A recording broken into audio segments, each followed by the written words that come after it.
पुण्यातील गर्भवती महिला मृत्यू प्रकरण आणि या प्रकरणी ससून रुग्णालयानं पुणे पोलिसांना आता अहवाल पाठवलेला आहे। दीनानाथ रुग्णालयाकडून हलगर्जीपणा झाला का असा सवाल आता अहवालांती उपस्थित होतोय।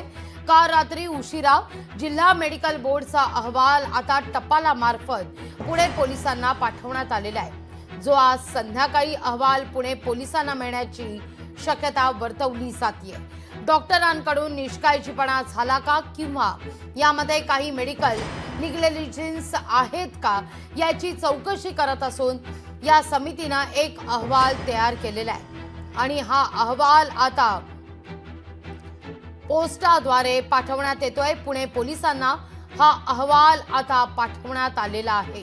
ससून रुग्णालयानं पुणे पोलिसांना हा अहवाल पाठवलेला आहे। ससून रुग्णालयाचा अहवाल हा या प्रकरणातला 5वा अहवाल असणार आहे।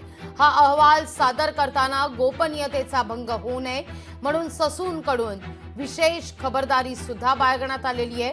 अहवाल पुणे पोलिसांना थेट टपालानं पाठवण्यात आलेला आहे। अहवालाची एक कॉपी वैद्यकीय शिक्षण आयुक्तांना तर दुसरी कॉपी पुणे पोलिसांना पाठवण्यात आल्याचं वृत्त आहे। या सगळ्याविषयी अधिक माहिती घेऊया आपले प्रतिनिधी अमोल धर्माधिकारी यांच्याकडून। अमोल, का अधिक माहिती या सगळ्या संदर्भात? पोस्टानं खरं तर ससून रुग्णालयानं हा अहवाल पुणे पोलिसांना पाठवलेला आहे।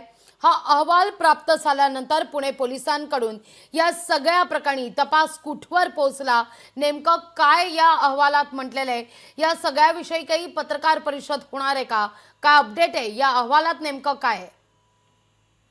नाही, अतिशय गुप्तता या अहवालामध्ये पाळण्यात आलेली आहे आणि त्यामुळे पत्रकार परिषद घेऊन या अहवालाबाबतची माहिती देणं हे सध्या तरी शक्य नाहीये। मात्र पुणे पोलिसांना काल रात्री उशिरा हा अहवाल टपालाद्वारे देण्यात आलेला आहे आणि त्याची एक कॉपी मुंबईमध्ये वैद्यकीय शिक्षण आयुक्तांना सुद्धा कर्मचाऱ्यामार्फत बाय हँड देण्यात आलेली आहे आणि आता राज्य सरकार याबाबतचा निर्णय आहे तो सुद्धा घेणार आहे।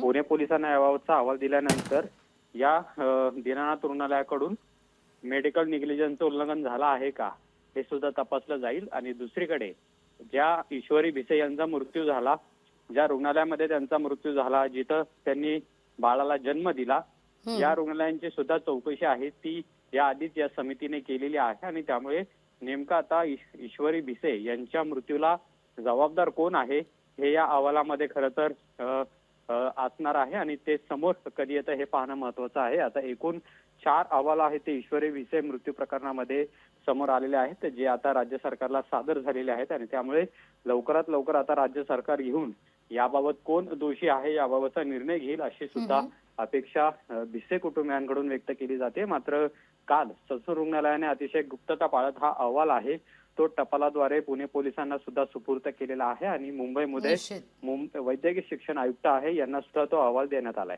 अगदी अगदी अमोल, तुर्तास धन्यवाद तुम्ही दिलेल्या एकूणच सविस्तर माहिती करता।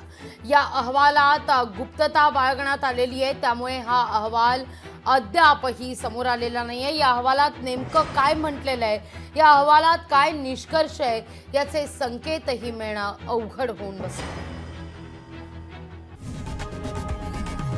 लोकशाही मराठी ऐका, पहा, जागरूक रहा।